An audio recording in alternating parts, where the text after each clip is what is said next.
Ini penting saya utarakan supaya ekstremitas itu berkurang. Logika-logika yang dibangun ulama itu ngikuti riwayat. Agama itu ngikuti riwayat, bukan sekedar akal. Saya punya contoh ketika kitab Ihya menutup kitabnya, yaitu Imam Ghazali. Itu ada dua orang. Ini di akhir kitab Rojak dan dipakai nutup kitab Ihya sebagai rojaknya Imam Ghazali. Ada dua orang min ahlin nar dipanggil sama Allah. Ini sekaligus ijazah. Kali ini ijazah betul. Yang dipanggil ke surga itu masih muqayyad dan biangkalil jahim, masih muqayyad, masih dibelenggu sama atribut neraka. Terus sama Allah ditanya, piye jong kabarin rokok? Wah syarra makanan Gusti rokok jenengan takokno sekarang ra enak jen. Terus kata Allah, ya sudah kamu kembali ke sana karena kamu memang orang fasik. Itu lari, semangat mau ke neraka. Ini ijazah. Semangat disuruh kembali ke neraka itu semangat lari. Allah tanya, loh Jong kenapa kamu semangat? Ya Allah, saya ini sudah kapok. Dulu ketika di dunia kamu perintah, engkau perintah, saya tidak semangat. Maka kali ini jenengan perintah saya semangat. Karena saya sudah kapok.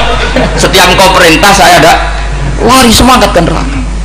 Nah barokahnya semangat masuk neraka ini, kata Allah, ya sudah kamu di surga saja. Maka ijazah nanti kalau ada pengumuman silahkan masuk neraka, kamu harus lari sekencang-kencang.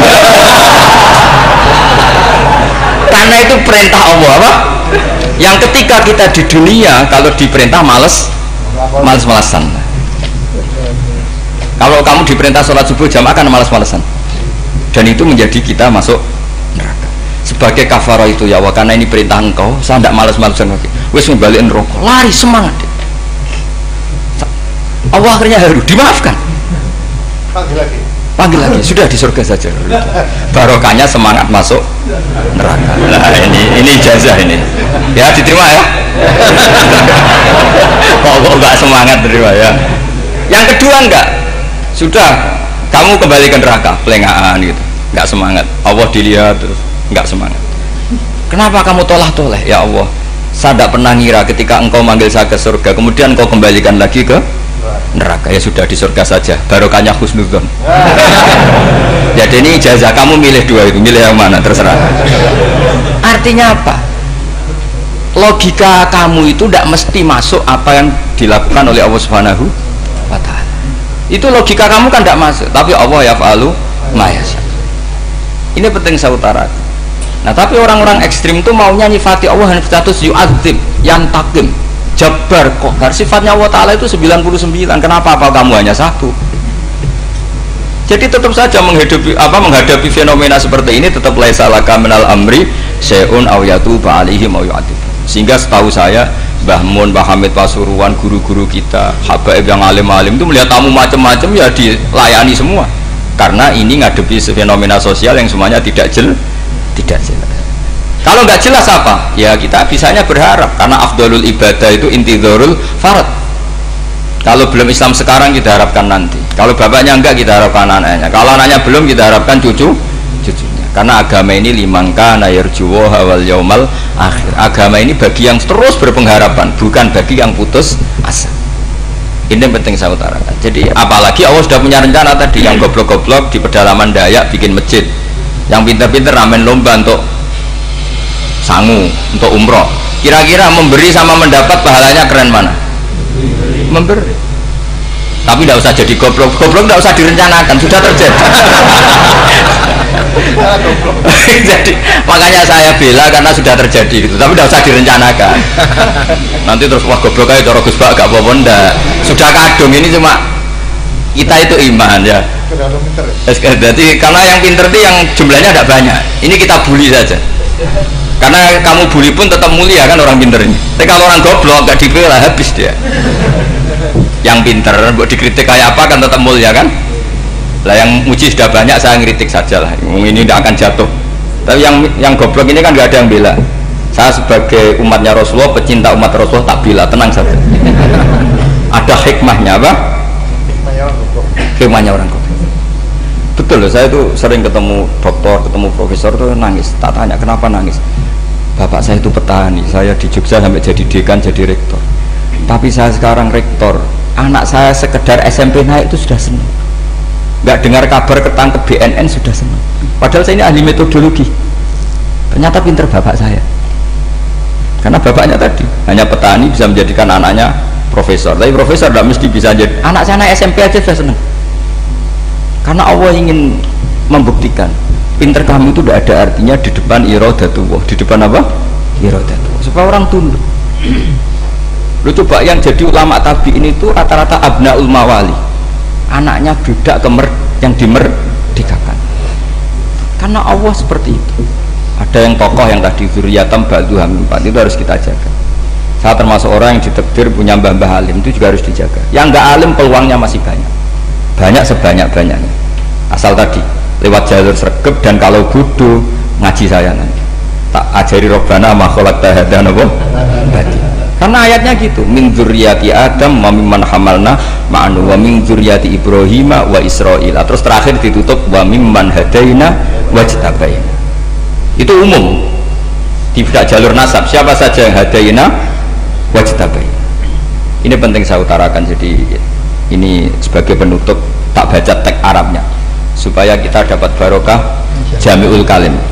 Karena sebarokah-barokahnya bahasa Jawa atau bahasa Indonesia masih barokah bahasa Arab. Cuma kalau tidak saya terjemah dulu, nanti saya baca ini kamu amin amin dikira doa aja sih. Makanya ini diterangkan dulu biar nggak korban apa diamini. Karena saya ini pernah Jumatan di satu kampung, imamnya itu sepuh. Imamnya sepuh, khutbah itu nggak selesai karena dia nggak bisa menyelesaikan sesuai teks di bukunya itu. Yang belakang mantul terus amin amin. Akhirnya Pak Khotib ngadeg lagi, cungkurung Jawa.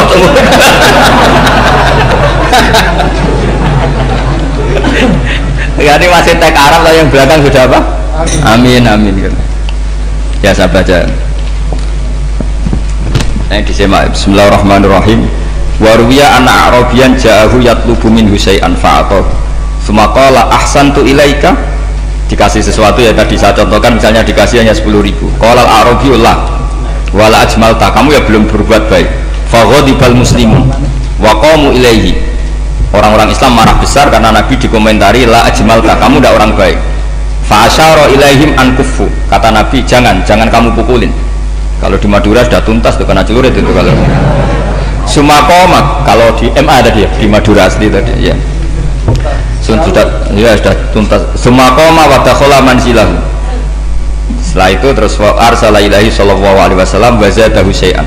Kemudian Nabi menyuruh dia, ayo masuk rumah, terus ditambahi. Faqala ahsantu ilaika qala na'am fajazakallahu min ahlin wa asyiratin khairan. Setelah ditambah banyak sama Nabi, saya sudah baik sama kamu. Wah baik, kalau sekarang baik.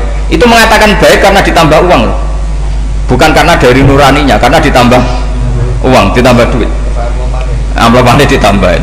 Faqala lahu Nabi sallallahu alaihi wasallam innaka qulta ma qulta wa fi nafsi ashabi min dzalika syai'un fa in ahbabta faqul baina aydihim ma qultu baik ma qulta baina yadayya hatta yadhaba ma fi sadrihim alaika. Kamu tadi ngomong dan menjadikan sahabat saya tersinggung. Coba sekarang klarifikasi supaya mereka clear, apa?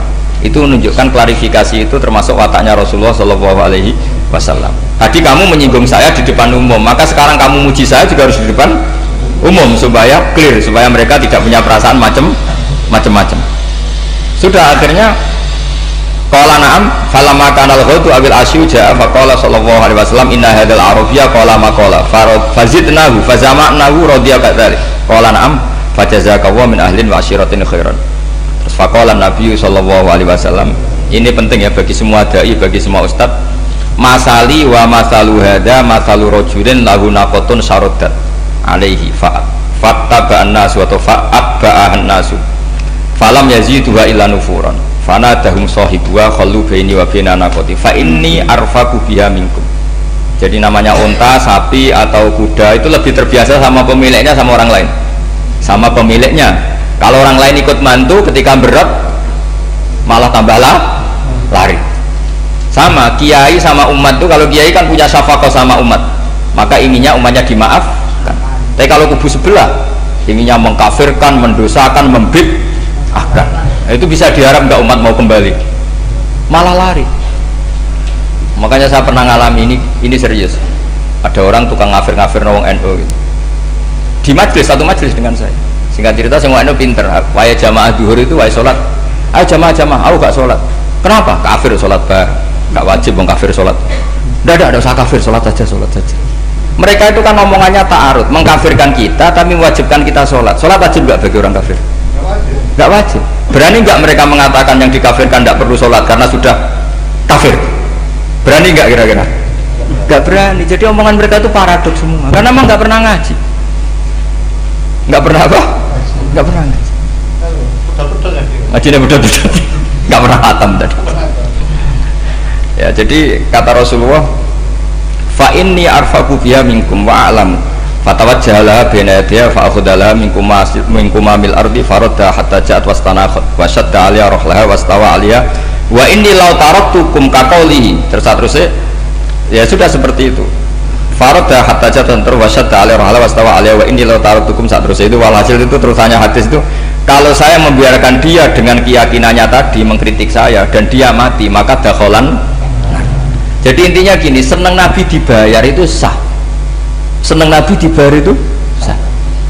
Seneng Nabi dibayar itu sah. Jadi ya kalau ada maulid terus kiainya ngasih makan-makan terus menjadi seneng Nabi karena ada Bukharinya, itu juga sah. Ono zaitune sah. Terus kiainya seneng karena untuk amplop juga sah. Jadi ini sudah ini sama-sama sah. Karena untuk kebaikan selalu sah. Makanya mungkin di sini ya habis kalau ada pengajian di sini mesti ada sarapannya pertama, kopi dan sarapan ngaji pagi. Jadi orang datang ingin sarapan tidak apa-apa, sah. Sayyid Muhammad juga gitu, kalau ada orang ngaji dikasih uang juga